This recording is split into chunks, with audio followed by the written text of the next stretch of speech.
பக்தி ஒளி நேர்களுக்கடியேன் கோவிந்த பட்டரின் கோடானு கோடி நமஸ்காரம். அதாவது கட்டுக்கடங்காத மாத்திரை செலவு. ஒரு நாளைக்கு காலையில 20 மாத்திரை, நைட்டு 22 மாத்திரை. அவ்வளோ வியாதி உடம்புல இருக்கு.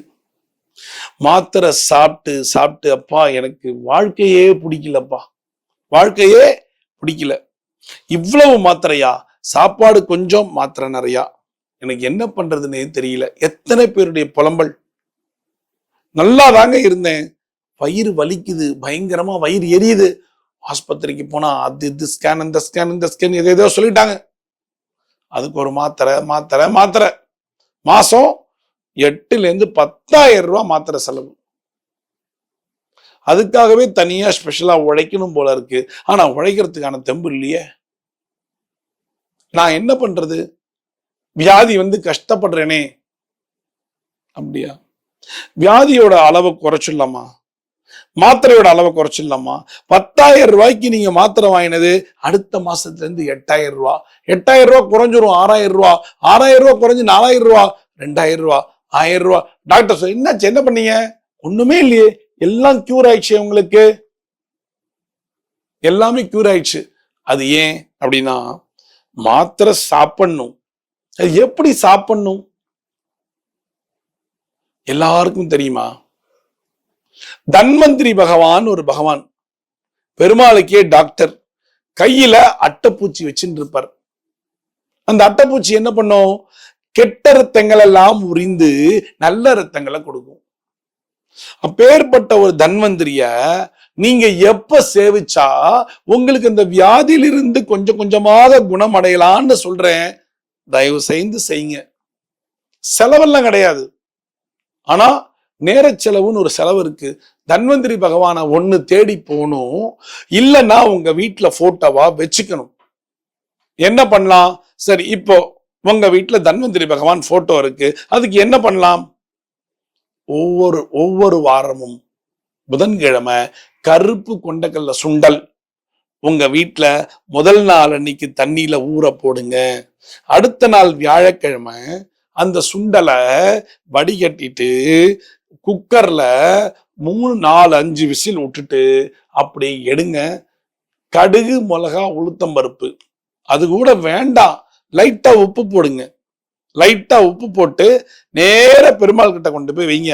ஐயா தன்வந்திரி பகவானே, ஓம் நமோ பகவதே வாசுதேவாய தன்வந்திரியே அமிர்த கலசஹஸ்தாய சர்வ ஆம நாசனாய திரைலோக்கியநாதாய மகா விஷ்ணுவே நமஹ அப்படிங்கிற மந்திரத்தை நீங்கள் 3 முறை சொல்லணும். ஓம் நமோ பகவதே வாசுதேவாய தன்வந்திரியே அமிர்த கலசஹஸ்தாய சர்வ ஆம நாசனாய திரைலோக்கியநாதாய ஸ்ரீ மகாவிஷ்ணுவே நமக. ஓம் நமோ பகவதே வாசுதேவாய தன்வந்திரியே அமிர்த கலசஹஸ்தாய சர்வ அமநாசனாய திரைலோக்கியநாதாய ஸ்ரீ மகாவிஷ்ணுவே நமஹா அப்படிங்கிற மந்திரத்தை 3 முறை உச்சரித்து விட்டு அந்த சுண்டலை நிவேதனம் செய்து வேற எந்த பூஜையும் வேணாம், ஒரே ஒரு ஆரத்தி மட்டும் காட்டுங்க போதும். நிவேதனம் செய்து விட்டு நீங்கள் கொஞ்சம் எடுத்துட்டு எல்லாருக்கும் விநியோகம் பண்ணிடுங்க. தன்வந்திரி பகவானுக்கு சுண்டல் விநியோகம் பண்ணி எல்லாருக்கும் செஞ்சிடுங்க. செஞ்சிட்டீங்களா? இப்ப ஒவ்வொரு வேளையும் மாத்திரை சாப்பிடும் பொழுது அந்த மாத்திரை கையில வச்சுண்டு, ஐயோ நான் இந்த மாத்திரை சாப்பிட்றேனே, எனக்கு எப்பதான் குணமாகும், வேண்டாம். ஓம் நமோ தன்வந்திரியை நமக அப்படின்னு வாயில போட்டுக்கோங்க. குணமானதான் அவர் பார்த்துப்பாரு, நீங்க அதை பத்தி டென்ஷன் ஆகாதீங்க.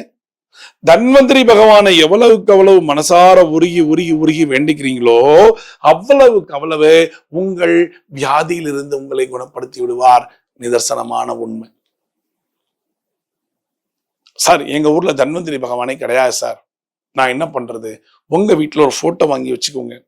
உங்க பூஜை ரூம்ல போட்டோ வாங்கி வச்சு தினமும் தன்வந்திரி பகவான்கிட்ட போய் வேண்டிக்கோங்க. என் வியாதிகள் எல்லாம் குணப்படுத்தி கொடு தன்வந்திரி பகவானே அப்படின்னு வேண்டிக்கோங்க. அப்படின்னு அந்த தன்வந்திரி பகவான்கிட்ட நீங்க வேண்ட கொஞ்சம் கொஞ்சமாக உங்களது வியாதியிலிருந்து நிவாரணம் கிடைக்க ஆரம்பிச்சிடும். வியாதிகள் குறைய ஆரம்பிச்சிடும். இது பண்றீங்களா? ஒண்ணுமே இல்ல, சிம்பிள் பரிகாரங்க. தன்வந்திரி பகவானை பார்க்க போறீங்க, தன்வந்திரி போட்டோ வைக்க போறீங்க, தன்வந்திரி சேவிக்க போறீங்க, சுண்டல் நைவேத்தியம் பண்ண போறீங்க, நீங்கள் சாப்பிட போறீங்க, அக்கம் பக்கத்துல உள்ளவங்களுக்கு எல்லாம் கொஞ்சம் கொடுத்துட்டு நீங்க சாப்பிடுங்க. அவ்வளவுதான். இது சிம்பிளா. என்ன பண்ணும்? புதன்கிழமை அன்னைக்கு ராத்திரி ஊற வைக்கணும். அது ஒண்ணுதான் உங்களுக்கு கஷ்டம். மறந்து போயிட்டீங்கன்னா அவ்வளவுதான். அப்புறம் அடுத்த வாரம் பண்ணணும். இது மாதிரி எவ்வளவு நாள் பண்ணலாம்? அந்த வியாதி உங்கள்கிட்ட குணமாற வரைக்கும் தொடர்ந்து பண்ணலாம். 48 நாள் பண்ணோம், 90 நாள் பண்ணலாம் இல்ல, பண்ணிட்டே இருக்கலாம். எல்லாம் சரி, எனக்கு வியாதி எல்லாம் குணமாயிடுச்சுங்க, இனிமே தன்வந்திரி பகவான் பண்ண வேண்டாம், இனிமே வியாதி வரக்கூடாது இல்ல, அதுக்காகவும் பண்ணுங்க. முடிந்தால் வாழ்க்கையில நீங்க உயிரோடு இருக்கிற வரைக்கும் பண்ணுங்க, உங்களுக்கு ரொம்ப நல்லது. செய்றீங்களா? செய்யுங்க, ஹாப்பியா இருங்க. வியாதியே இல்லைங்க, சந்தோஷமா வச்சுக்கோங்க. மனச ஹாப்பியா வச்சுக்கோங்க. எப்ப பார் ஐயோ வியாதி இருக்கு, ஐயோ இப்படி இருக்கேன் நானு, ஏன் இப்படி ஆனன்னு தெரியல, அதெல்லாம் தூக்கி போடுங்க. நல்லா இருக்கேன், என்ன தன்வந்திரி பகவான் நன்றாக வைத்திருக்கிறார், நான் நல்லா இருக்கேன் அப்படிங்கிற ஒரு எண்ணத்தை பாசிட்டிவா கிரியேட் பண்ண உங்க வியாதி உங்களை விட்டு ஓடி போயிடும், பஞ்சாக பறந்து போயிடும். பண்றீங்களா? பண்ணுங்க, ரொம்ப நல்லா இருங்க. வியாதியற்ற வாழ்க்கை வாழுங்கள். மீண்டும் ஒரு சாஸ்திர சம்பிரதாயத்தில் நான் உங்களை சந்திக்கிறேன். பக்தி ஒளி நேயர்களுக்கு அடியேன் கோவிந்த பட்டரின் கோடானு கோடி நன்றிகள்.